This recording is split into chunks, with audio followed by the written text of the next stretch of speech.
a lot of options for them. I actually think that the additional time off may be good for Roccat because they've got a lot of synergy. This is a team that's played together for a very, very long time, and they should be able to just fall into a comfortable space. You actually see that Kale has been immediately taken off the table. That's no surprise to me at all. I'm very happy to see that Nukeduck has decided that he doesn't want to play against it. He doesn't have a counter that could potentially work. Yeah, and in general, Kassadin taken away by the red side, almost a standard these days, has not really shown itself, as you mentioned. What was it, 48 games banned now, I believe it is, in the LCS in Europe alone. This will be 49. 49 games featured in 49 out of 50. So, wow. Yeah. They really don't like him, bless him.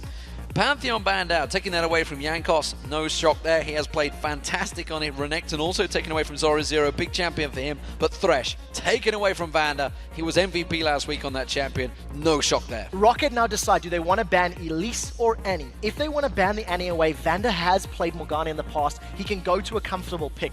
If they leave both of them open and ban something else, it means Roccat have maybe set their sights on one of those champions. So knowing that there's the big picks are still up and available, Trundle, for example, is still there. We'll see what they prioritize. Well, Annie was the final ban for Roccat, taking that off Edward, and that means Elise is left open. The question is, does Hulberto want it straight away? We saw it first picked last game by Millennium, and this time around, it's going to be Gambit that take it. Yeah, there's no real surprise on that pick. The strength of Elise is very, very good. The one thing that we need to keep our eye on now, though, is how does Gambit wrap the rest of their composition around this? Gambit are going to need to look for some form of initiation, and I expect that to be maybe a Leona. We've been hearing things that Edward has been playing some Leona in some scrims and in solo queue, so we got to keep that in mind as it is available. And I like the fact that Roccat are looking at very strong picks, but they haven't locked them in just yet. Jankos went 4-0-8 on that Olaf. You mentioned it earlier on.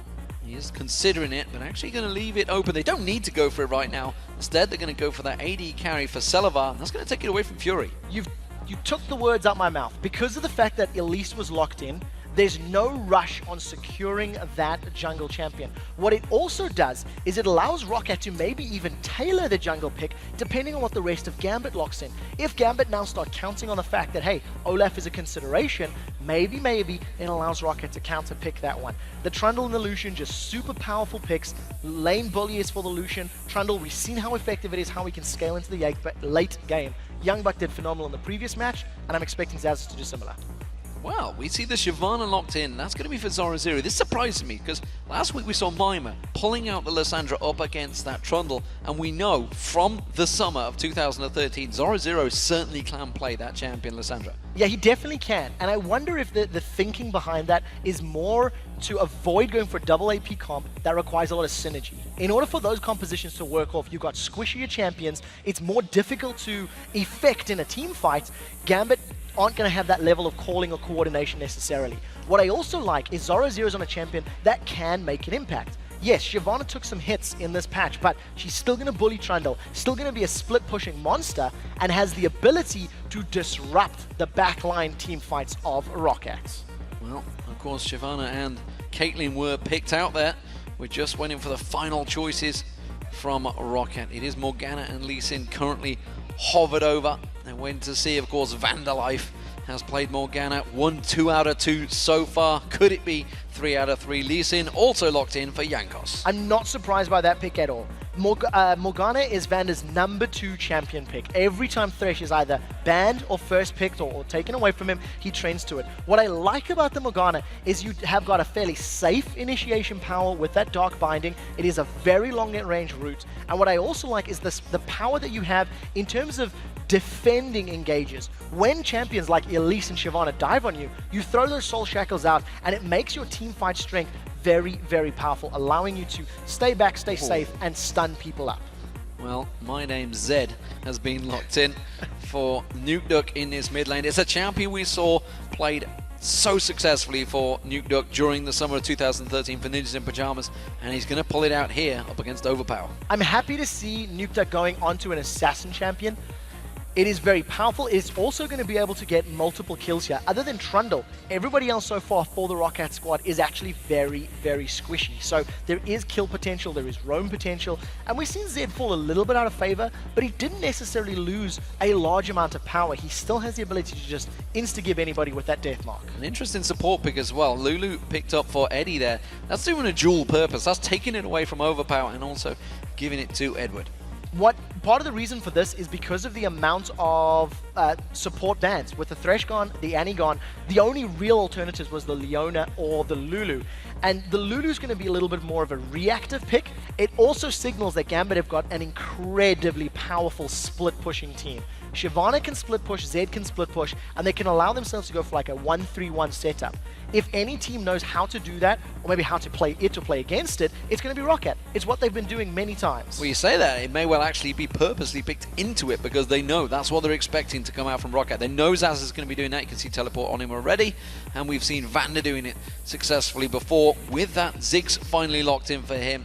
It is a champion we haven't seen so heavily on him, but it's a champion they value highly. The one thing I do want to remind everybody about Overpow Ziggs in particular, he was the first person that built that Spirit of the Spectral Wraith. He got himself 1,600 gold in bonus gold from that Spirit passive, farming up jungle camps. And if you are dealing with a split push team like a Shyvana, like a Zed in the mid to late game, Ziggs is one of the best champions, arguably the best champion at controlling those waves. Once again, reminder, this is 4.1, so the damage on his Hextech Minefield as well as his Mega Inferno Bomb is still dealing full damage to minions and creeps, which allows him to control the waves, control the tempo of those lanes incredibly. No super strong initiation from either of these teams in this particular match. We'll see how this one develops. Roccat, of course, top of the league on a massive win streak. We'll see whether that gets stopped by Gambit, a team that they took down in week 2. And as the players ready themselves for battle, let's check in and see how you voted on this one. AnalEsports.com, it says the numbers are 56% for Roccat. So the fans are going with Roccat. So I think that a large portion of our fan base may not have been aware of the roster swaps up until this very moment, unless you're actually looking for the information. Of course, yeah. It was very late announced. I do not think that is a testament at all. Well, it was leaked very early, but it was announced very late. Correct, yes. Officially was not confirmed until quite literally about an hour before we went on air. I think Roccat have got an immense advantage purely on communication, on calling, and on teamwork. They are a team. Gambit is a mix.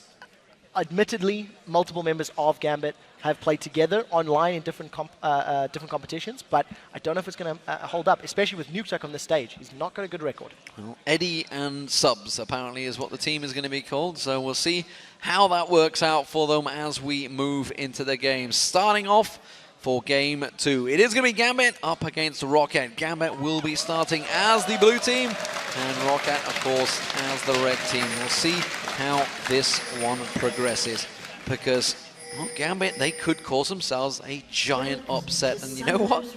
If they were to go and win 2-0 this week, what sort of pressure would that put on towards Roccat? It would be very, very big indeed. We do have to remind once again, like you touched on in the pregame, Roccat did have a couple of days off leading up to this week. We've seen a feature on them as they were getting ready to move into their gaming house, and I believe now that they are starting to settle down. We'll see if the slightly less intense practice regime affects them in this game. But you do have to give them a massive advantage against this Gambit in Pajamas mixed team. The Gambits in pajamas. What sort of pajamas would there be, I wonder? Some sort of Russian red pajamas. It'd have to be the red swag outfit of Darian, sure. No doubt in my mind. That would be the ideal situation for them. As we see, once again, defensive start from both of these teams, covering the entrances to their lanes, and we're not seeing anything super fancy happening. I really want to watch the duo lanes matchup because it's two supports we don't often see against each other. Ironically, you mentioned that, the fact that they are like that, but I should point out, Alex has actually been caught out a couple of times in this level 1 and been first blooded. Gambit themselves, is it 9 out of 12 games they've given up first blood, I believe? It's a crazy stat for Gambit. And look what's going on here. They have 3 members down the bottom tribush. I wonder if they want to go for the blue invade or if they're trying to set up a kill. Hulberto right now, along with Fury and Edward, have grouped up very nicely. Volatile spiraling for vision, and they're just going to steal this blue buff away. We do also see that Zorozero securing his own blue buff. That's going to make life for Xaxus so difficult in the top lane once Zoro returns there, thanks to all that cooldown reduction. Zorozero, of course, he's going to take that blue buff for Willie. He's struggling out on it here. He may or may not take this blue buff down. If it lands a couple more crit hits, will he get it? Oh, it's so low, but he gets it just in the end there. He will, of course, back away, and he'll return full health and level 2. All in caps, calculated from Zorozero. Definitely tried that one a few times before. Didn't want to give up a kill to a big mob. He's going to return to lane with a decent XP, and as I said, for the next couple of minutes, along with that cooldown reduction, could apply a lot of pressure to Xaxus. Thanks to the fact that Hulberto was able to steal the blue buff from Jankos, it's also going to delay him getting to level 3, level 4, and going for any sort of double buff invade. So very good play from Gambit, showing because of the fact that they don't necessarily have the strongest late game team fights. They've worked and they've thought about their early game decision making. Well, of course, you know, the fact is it brings a bit of innovation that sometimes you may not see from Gambit, despite the fact they are one of the most innovative teams. We actually haven't seen that for quite a while during the LCS from Gambit themselves. Should also point out Zorozero started out with that Doran's Blade instead of the Doran's Shield, which generally the top laners would go for. We'll see how that develops at the moment. Of course, he does mean he fell behind in terms of CS, but you can't really count that because he got that blue buff gold. And also because of the fact that Shyvana is going to do fairly well against Trundle in these early stages of the game, the early laning phase, Zoro should be able to make this up and potentially even punish Xaxus. Zoro's going to be able to invade the jungle of Roccat, get some vision downs, and maybe even go for some double golem steals, which is what we've seen Shyvana's do many, many times in the past. The interesting matchups between here is going to be seeing how Nukeduck deals with Overpow. If Nukeduck is able to get onto Overpow's Ziggs, there is kill potential at 6 because, yes, Ziggs is going to have that satchel charge to try and distance them, but Nukeduck can just follow it through with a well-tamed deathmark. So a lot of pressure on Nukeduck to outplay Overpow if he wants to go for kills. Nukeduck on that Zed can go very aggressive on Overpow. Overpow's definitely going to play this one at a long distance because he doesn't want to get caught out by that Zed, especially when he hits level 6. As it stands at the moment, quick 90 caliber net and Piltover. Peacemaker catching on towards Celaver. Celaver himself, we haven't heard from so far on the interview desk. It's not through lack of trying, he's just not put himself out there really willing to when you've got the likes of VandeR and Jankos in your team just stealing the limelight from him, and yet we should really highlight the fact that Celaver has been one of the shining lights for Roccat. He's really not put a foot wrong in any of the team fights. No, Celaver's positioning and decision-making in all stages of the game is absolutely superb. And I actually think it's in part due to the fact that he's got such great synergy with VandeR. They work very well together. They always seem to hold even, or even win their lanes. And we'll see what Hulberto can do from behind. We do see the Dark Shield going on towards him. Will it be enough, that Black Shield? No. Cocoon will not land because, well, that was an easy dash out from Celaver. No ability powers used. Just the relentless pursuit from Celaver. Manages to dodge the skill shot, gets away. Even if the Glitter Lance are connected from Edward, Lucian is well equipped. He can get rid of any slows thanks to his E. So it's going to be difficult for Gambit to get kills unless they get the jump on Celaver and VandeR. And that's also going to be compounded by the Black Shield. It blocks single target CCs and magic damage. It's an interesting lane because it's very poke heavy from both sides, and I almost feel like it's going to become very farm-based because both teams are well equipped to deal with their opponents. So we'll see how Fury and Celaver deal with the next couple of minutes. Lots of pings down that bottom lane. Jankos was showing himself down there, but they have the vision of Hulberto, who has started out pretty well here. He went aggressive early on, get that Spirit Stone out there with the boots, so he's ahead in farm over Jankos right now. Well, in terms of CS, you see it looks differently, but the fact that he went and got that blue buff and stole it away does tell us he's going to have that gold advantage over Jankos right now. VandeR throwing out that Dark Binding, not going to land it on towards Fury. Fury is a player we've not seen a great deal of. This is the first showing, of course, in the LCS. Some of you guys may not have seen him before. He was going to stand in for Ninjas in Pajamas during the second promotion playoff when Zorozero forgot to patch. Yeah, so he was going to stand in and play, and as we said already, Fury has got experience with the members of Ninjas in Pajamas. We'll see how he performs. As it stands, he's got a small CS lead over Celaver. However, the wave is pushing towards Celaver, so he'll get close up. VandeR is in a little bit of trouble. Can't get slowed by Glitter Lance, and Edward fired that way too soon. Yeah, just showed his hand right there, and VandeR quite happy to just stroll on down, put on that Black Shield, and just walk on back, knowing that Edward really could do nothing against him. We do see Vampire Acceptor being picked up, Dark Binding flashing past Edward. Celaver was the one that went back and bought that. We'll see how that progresses, because that's going to give him the advantage in Fury. While he's trying to buy himself some time to back away here, you can see he's going to back off. We'll see whether Roccat push or stay. Yeah, VandeR's giving himself a big psychological advantage in this lane. He's pushing onto both Fury and Edward, throwing down that Black Shield as often as possible to reduce the damage, but he hasn't landed a Dark Binding, which has allowed Celaver to deal damage yet. We'll see if he does connect. Jankos is going to get his first taste of Invade right now as Hulberto is going to be sandwiched. Blue, but the red goes to Hulberto. Hulberto gets it, but it's a 3-on-1. Wow, big power damage straight away onto him. No problem there for Overpow. Quick first blood. Nukeduck just responded too late.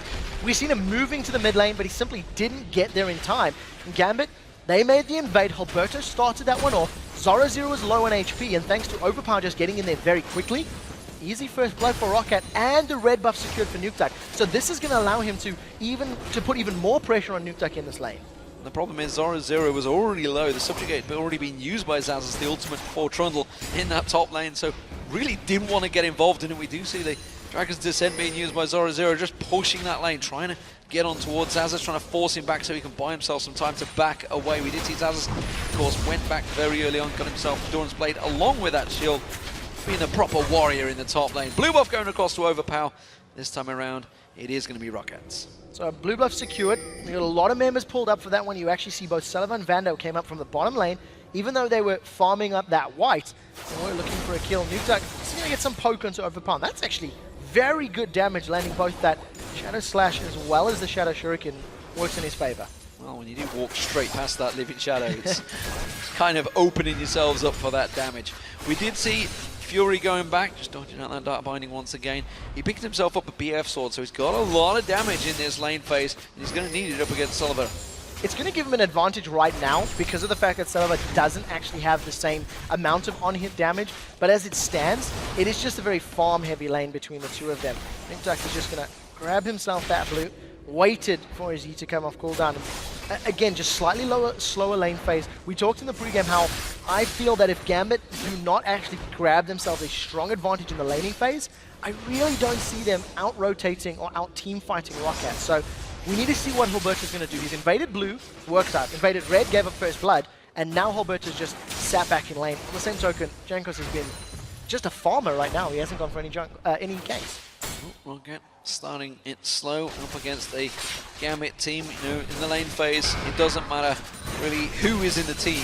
If they are strong in lane, it's when they pull together as a team. That's when the teamwork may well start being a little bit different between these two. So don't read too much into this lane phase. We're expecting it to actually go fairly even because despite the fact it's 4 substitutes, these are all very highly skilled substitutes. Yeah, and talking about the players, Zorozero has now grabbed himself a small CS lead over Xaxus. He's got himself that Bilgewater Cutlass, so if he decides to play aggressively now, he could actually jump onto Xaxus and apply some kill potential with the use of that Ignite. VandeR, can he connect with the Dark Binding? No, he cannot.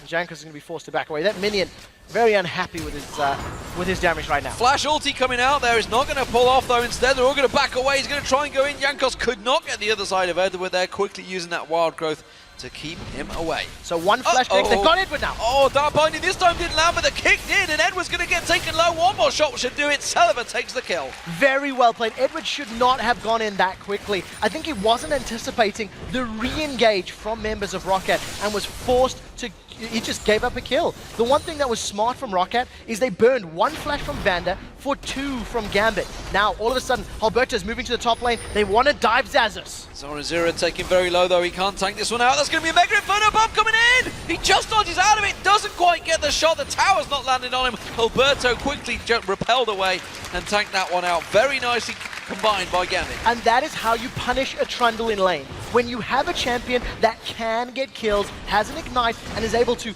get damage down, you combo out with your jungler, get a kill onto Xaxus. The minions should also even take this tower out, and that is a very good swing now for Gambit.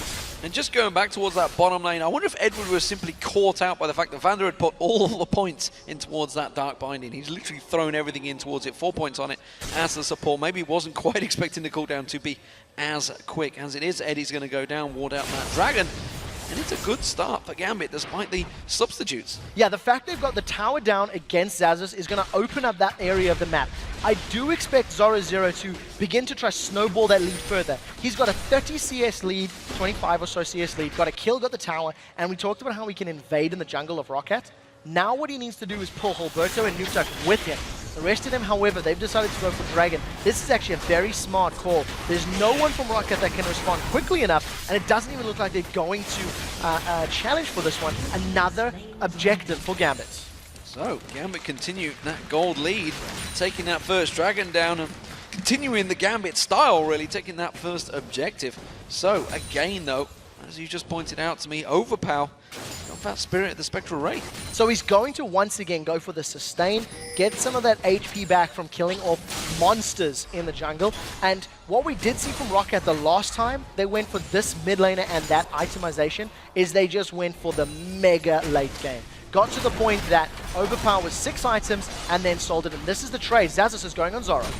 He's already used that build water, cut this on him. Zorozero has one himself, hasn't popped that ultimate, and he's just waiting for Xaxus to go a little bit lower. Does have a ward down, so he knows that Jankos is around that red buff area at the moment, so knows that he's safe, but he will back off. Zorozero may have been trying to bait out the Subjugate, because the moment Zorozero throws down Dragon's Descent in the Dragon's form, it's going to make Subjugate more powerful. He's going to gain more resistances and steal more away from Zoro. So if Zoro can force Xaxus to use it early in a fight and then follow it up with Dragon's Descent, Zoro can win a trade or a fight that way. So it's just going to be a timing on who can get your opponent's ultimate first. So let's look towards that mid lane. Overpow and Nukeduck. Overpow very low on mana here. Trying to keep him at bay. Built perfectly in towards this lane matchup. Nukeduck was just hovering up there, keeping vision of Jankos, making sure he doesn't join that fight too early. And Overpow, well, he's waiting for his blue buff. Frankly, he wants Jankos to come down and get things started. Yeah, going to be able to grab this one for himself. I also want to touch on the fact that Overpow's got the makings of an hourglass, so he's going to work his way towards some form of defense against Nukeduck's Deathmark. We're also going to see Celaver going towards a Quicksilver Sash at some point to, once again, get rid of that Deathmark. So we find ourselves in a situation where the blue team has a little bit of a timer on the board. We do see Dragon's Descent. That's Xaxus in trouble. Instant Subjugate, turn back around though, and Zorozero may well be in trouble. We do see a good Pillar of Ice. Xaxus is going to back away. He's waiting for the timing to run out on both of these ultimates. Zorozero, as soon as he gets that Burning Agony, Burnout. Back available. He will chase on towards Edwards and call it once again. He's in trouble. It should be enough to take him down. Wild Growth was popped and Celaver's taken low. Oh, Piltover doesn't quite land. Ace in the hole's going to come through, but it only goes on Jankos. Good kick from Jankos, keeps them all at bay. Very well played. Both VandeR and Jankos are moving behind. Now Nukeduck wants to pick a fight. The Satchel Charge was used. Nukeduck decides against it. He had his Deathmark available, has got a lot of damage, but has not looked to make a kill on Overpow. And we talked about that bottom lane synergy between VandeR and Celaver. They ate the ace in the hole, managed to get away, and the Wild Growth from Edward kept him alive. If he was a different champion, probably would have gone down. May well have gone down. We'll see how it continues to develop down this bottom lane. Just 1,000 gold separating these two teams. Of course, Gambit did pick up the first tower and the first dragon. Or Gambit in pajamas, we're going to call him for this one. Gip. I like that. We should have got the overlay guys to update the graphics. Just before we went into the game, we were discussing how the pace of the previous game was particularly tempered, and I feel that that's one word I'd use for it. We're in for another one right now. Overpow, we said already, he wants to play passive. I don't think he wants to be in a position where he can get killed by a Nukeduck, and he's going to use the range and his pushing power to his advantage. What we have seen from Roccat, though, is a clear focus on dealing with this Edward and Fury lane. They finally grabbed themselves a turret to even out the turret kills, but Jankos has repeatedly ganked this bottom lane.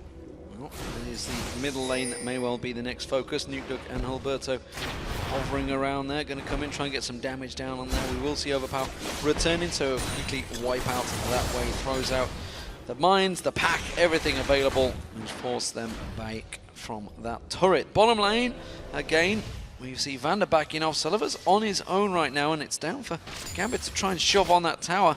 Of course, Roccat already taken that bottom one on their own, and they're just going to play it safe. So just very interestingly, in terms of Overpow's Spirit of the Spectral Wraith, he's already given himself a bonus 180 gold. To draw comparisons to the junglers, if you look at Hulberto, he's grabbed 200 bonus gold from his Spirit of the Ancient Golem, and on the other side, Jankos 220. You see Jankos getting caught out by Nukeduck there. Part of the reason Overpow can get so much bonus gold is he allows it to stack up. He's not continually killing large monsters, so he's always going to have that the maximum bonus gold that you can get, and allows him to you know, stay even and grab himself to a quicker 6-minute build. I think we hit it at about 35 minutes the last time I seen it. I'm straining my memory here. Well, we're up to level 12 and we're still yet to see Nukeduck going all in, biding his time up against Overpow. We've seen him doing this before, I feel. Not to great success. We'll see how it develops for him. Zorozero himself, he's coming around, going to try and take away those golems, but Xaxus has other ideas and tries to force him away and just continues out to farm it. But Zorozero really is starting to put on a farming session here. This is, again, hesitant to say something we've seen before. Yeah, Zorozero is going to go in on Xaxus though. Dragon Descent being used, but Xaxus will just back away. Didn't use his Subjugate. He has got it available. He's just trying to buy time. Overpow flashes past the ward. Now Zorozero realizes what's happening. He's going to back away. It's so difficult to catch a Shyvana with that burnout. Her movement speed is so high. Even though Xaxus has got that Pillar of Ice, it's not actually going to be enough to really hold Zoro in place long enough. What we are seeing from both of these teams, though, is that the Dragon is now up. You see both of them moving towards a position. Roccat are going to be aware of the time, and they're going to get themselves in a position to challenge for this one. Bloodthirster and Greaves are completed for Celaver. The Hourglass has been completed for Overpow. So the kill potential from Nukeduck is already significantly lowered. So Nukeduck has missed this opportunity where he could have gotten kills, and we'll see how he decides to play out these next few minutes. Well, pick wards were picked up by Roccat. There's one being used. Gambit trying to clear this one out, but Roccat want to fight it. Teleport coming in on towards the Death Bush, but ward, you can see Nukeduck getting caught out. Satchel charge. Nukeduck's going to get taken down. Now they go in, straight on towards it. Dragon's still yet to go down. Jankos will secure that one. Zorozero having to flash away from this one, and now it's going to be Hulberto focused on Darkbind. He will not catch on him, and he will back away. 2 kills and a Dragon. That is exactly what we talked about here from the side of Roccat. Because of the fact that they have slightly better communication and calling, they responded to that Dragon perfectly. Gambit were a little bit out of position. They didn't have the numbers tightly knit. And of course, Nukeduck was caught out. Now, VandeR is in trouble. Well, is he? That's the question. Wild Growth does go down. VandeR's stun will proc off in a moment. It's going to be a Fury that goes down, and now Edward's in trouble. He's up against an AD carry. This time he's not playing as Kennen. Oh! Eddie, you sneaky little bugger, flashes through, throws down that Ignite and gets himself the kill on VandeR. Worth. Very well played by Eddie to make the best of a bad situation. I felt that VandeR had been caught out, but he was playing the perfect bait right now. He managed to keep Fury and Edward in place, landed a full channel on that Soul Shackles, and thanks to the Bloodthirster and Pickaxe, we've seen Celaver grabbing himself 2 kills in that situation. Edward was able to flash over. Now there's no mana for Celaver to get away. Look for Deathmark. Nukeduck, can he catch him? Well, was he going to wait for the Living Shadow? No, not going to go in for it. Had got flash, could have gone Deathmark, could have gone in there. There's plenty of wards down. Not too sure why he didn't pull the trigger. So Nukeduck didn't have boots, so he couldn't get in range. And remember that the Deathmark now leaves a shadow at the point of casting. It doesn't actually chase you there. In addition to that, I don't think that Nukeduck was aware, or maybe he knew, that barrier could have been available. So to 100 to 0 without being able to get a full shadow burst down, probably the smarter choice. But again, we're seeing the Z pickup. 20 minutes in, Nukeduck has done nothing. He really hasn't made an impact. We've seen no death marks, we've seen no fights. He's even on farm, which is great, and now Xaxus in a little bit of trouble. Well, Xaxus is going to get focused on. He's going to have a Spider and a Dragon on his backside. He has got Subjugate already used. He's going to try and run away from this one, but he's going to get taken so low! He's not gone down yet and gets away. Would you believe it? Xaxus was able to get all of that regen from the Frozen Domain, which increases his percentage healing. The Subjugate continues to drain after the initial cast, and the Blade of the Ruined King just allowing him to get out cleanly. A little bit unfortunate there for Gambit. They threw everything at it. While all that was happening, Overpow was able to grab himself a kill on Edward. We didn't quite catch that one on screen, but Roccat 6 kills to 2, 2,500 gold lead, and in a pretty good position right now. Let's take another look at this one. Edward in the jungle up against Jankos. Oh, this is a little bit troublesome. That is so much damage coming down from the Mega Inferno Bomb, and Jankos actually didn't even flash for that kickback. Just managing to safeguard over to a ward, kicking Edward in play. And, you know, yes, Gambit got a lot of vision, but it wasn't worth giving up that kill in that situation. No, completely caught out of position. Fury pushing his mid lane. He may take the turret down here. Jankos can't defend this one. Edward's in there, but look at Celaver and VandeR coming down the side. They did catch out. Just Hulberto showing himself, and they will take that turret down. So Gambit pull ahead in the lead in turrets, 2-1. So they've got pretty good rotation here from Gambit, but they've just given up too many kills while trying to make it happen. 2 towers lead. All of the wards now on the red side is going to allow Gambit to continue to invade. They're diving Xaxus! And diving on Xaxus, and they're going to try and get on towards him. Hulberto comes around. He's taken a little too much damage, and Xaxus happy to tank that one out, but they are leaving Zorozero all alone in that top lane right now. He's just free farming. Now we'll see how Roccat decide to respond to this. Thanks to the fact that their Bloodthirst is fully stacked for Celaver and his Last Whisper, they are going to shred this tower so quickly. Yes, they gave up some damage and some presence in the bottom lane, but as it stands right now, Jankos seems to be defending fairly well, and they managed Roccat even out the tower score in the mid lane. Well, Zorozero continues to push, continues to farm, starting to grow a bit of an advantage in this top lane. He's a top lane player that many members, professional players, rate very highly. We'll see how it works out for him, because as it is, he continues to passive farm, and you know, we do see Nukeduck in that mid lane kind of not really doing a great lot still. He's just tried to go for that one single fight. That's actually the first ultimate we've seen from him in 23 minutes. And it was on arguably the most difficult person to try kill. We did see him throw down the death mark. I think maybe Nukeduck had assumed Hulberto was closer than he actually was, because by the time the death mark had popped and Nukeduck had been tanking the tower, Hulberto arrived and it was too late. What I do like from Roccat is they're leaving Lucian to farm. He's managing to defend that top lane tower. Zoro can't necessarily stick to Lucian long enough, thanks to the fact that Lucian's got that Dragon's Rage to get rid of him. And as it stands, Roccat garner themselves an advantage. They've got the middle and bottom towers down. It's going to allow them to get deep wards and maybe even get better control of the Dragon Pit.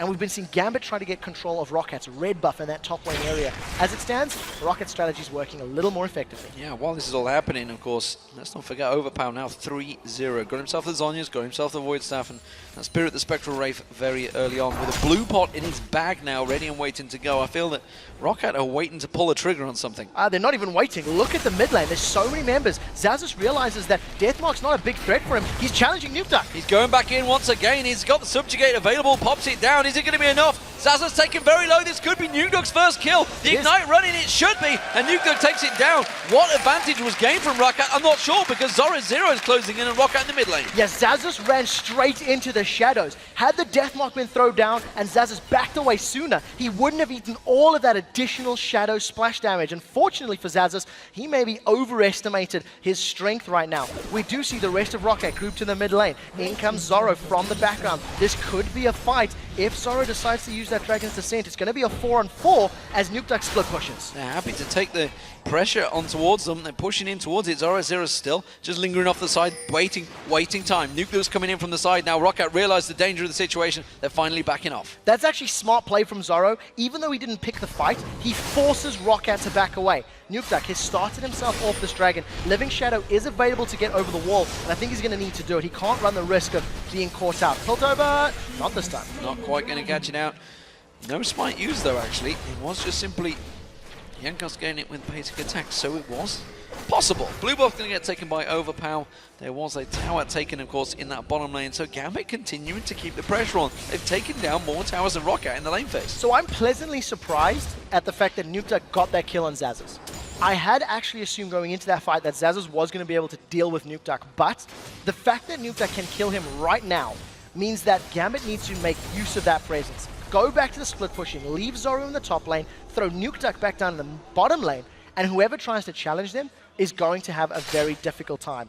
Xaxus runs straight over a trap, and the rest of Roccat are sieging the mid tower. Once again, Zoro looking for the flank, looking to come in from behind, but look how low the tower is. He's going to be too late on that flank, because that tower has already gone down. Celaver doing the final shots with Overpow alongside him. Zorozero way coming in behind them. They're going to try and track and descent across 4 members of Roccat. I'm not too sure that's a wise idea. Yeah, Hulberto's a little bit far away. We do see Zorozero is backing away. Nukeduck may be able to catch onto Overpow on the retreat. But again, the power of that burnout's very good. Even a max range Dark Binding can't really be followed up by Roccat. He's simply too far away.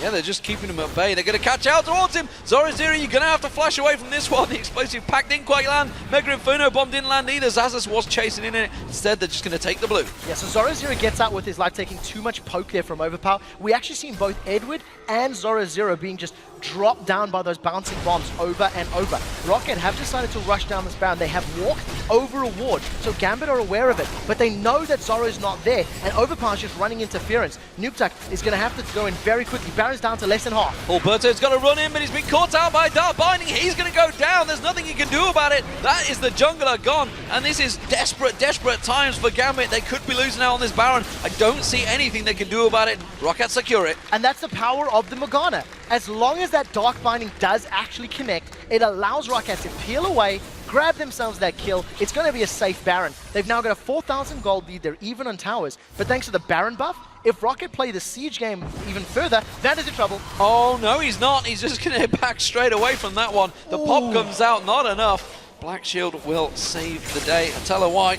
No managed damage on towards him as it stands. Gambit are being pushed back. You know, this is something we talked about right at the start. The pressure, the teamwork from Roccat is just forcing Gambit in all sorts of trouble. A team of solo players. Yeah, at this point in time, even though Gambit have had a few good plays, Roccat have been able to just respond. They grabbed that Baron, even though VandeR was forced so incredibly low. Thanks to that bonus hit points that he's got from the Sightstone and the Kindle Gem, he was able to survive Nukeduck's burst. And fortunately for Gambit, if nobody is being popped by Nukeduck's Zed, there's not a lot of presence that they can put down. They're going to have to rely back on the split pushing. Look, Shyvana top lane, Zed bottom lane. We're going to see this for the rest of this game.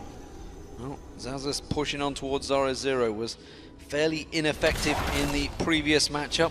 Zorozero will certainly keep pushing back on towards Xaxus. Who's got the power this time around? Xaxus doesn't feel like he has it. Instead, Zorozero forces him away, but it's all well and good to just be stronger and say, hey, I won my lane, but it doesn't help if you're not involved in the team fights. Yeah, I think advantage in this fight right now would be for Zorozero. The fact that he's got the Sunfire Cape completed, a Kindle Gem, and he was fighting against Blade of the Rune King and the makings of Aranduans, Xaxus is actually a little bit behind as far as gold is concerned. If you actually look at it, Xaxus is sitting on 1,800 gold right now. He hasn't actually gone back to buy in quite a long time. So we'll see what he eventually upgrades. It's going to be that Aranduans. If we go back to items, we see an item.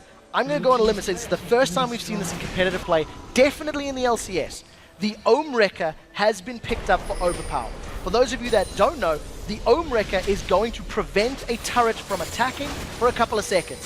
So when Roccat decided to tower dive and pick fights, you just turn that turret off for a little bit, advantage Roccat. Yeah, I don't recall any game ever seeing that for... well, since release. I don't recall anyone playing it in solo queue, let alone anything else. Interesting pickup. Overpow always pulling out new builds. Oh, Dark Binding not quite landing on towards Edward, quickly speeding himself up to get away from that one. But right now, Roccat are just invading the jungle of Gambit, and there's not really a lot they're doing about it. I want to see how this item actually works for Roccat. I feel like it's a little bit of understanding that if Roccat tower dive, the communication and the difficulty of dealing with the tower dive is so much harder on a mixed team. It's much more difficult to prioritize targets, to call, and to be effective in defending those. So Roccat may just try to take advantage of it. They know their strengths right now. They've grouped up once again in this mid lane, as they've done many, many times this game already. And you just see Xaxus split pushing because he's got teleports. Yeah, just keeping on pushing that bottom lane. Top lane's now going to get driven in once again. You see Gambit having to rotate. They're going to try and quickly push out that mid lane while they leave that area, but that's going to leave them a little bit more exposed once again as that wave comes in. Zorozero, no Dark Binding, catching on towards him. Celaver gets another couple of shots on towards that tower. Every time they do this rotate, they just get themselves that little bit more advantage. Half the hit points taken off it. Xaxus is being forced away, being wild in that bottom lane by Nukeduck, but this is the top lane turret. Gone down. Gambit don't want to pick a fight. They know they're behind. Oh, Fury's in trouble! Mega Inferno bomb catching along with that culling forces Fury away, and now they could use that Ohm Wrecker. We'll see if it works out. They don't even need it. They're just going to take the inhibitor turret down on their own. They're going to catch on towards Edward. He just gets destroyed where he stands, and that's an inhibitor picked up by Roccat. Roccat just brute forced their way. Now Fury's in a little bit of trouble. They've caught Hulberto. Hulberto's dead. He's going down. Jankos comes in. Big kick to the face. Finishes that one off, and Celaver, well, he's just a wrecking crew right now. Down the bottom lane, we do see Xaxus going down, but to what effect? Who cares? Nukeduck, you got a kill, great, but the rest of your team, you're losing the base. There's the Ohm Wrecker. They're going to finish it off. Zorozero comes around. They're trying to buy some time on there, but they just walk away. That was a very good satchel charge there from Overpow, saving the life of Celaver by knocking away Zorozero. Got rid of him from the sideline. The Ohm Wrecker allowed Roccat to put some damage down on the tower. It is a 2-minute cooldown before it'll be available again. But Roccat, thanks to having the Baron and thanks to being ahead in the game, were able to just force Gambit away from the tower. The long-range poke that they've got with the Morgana Dark Bindings and the Ziggs bouncing bombs prevented Gambit from defending both their top inner and top inhibitor turrets. It's now a 5-0-2 Celaver. We talked about how we don't really hear a lot from him.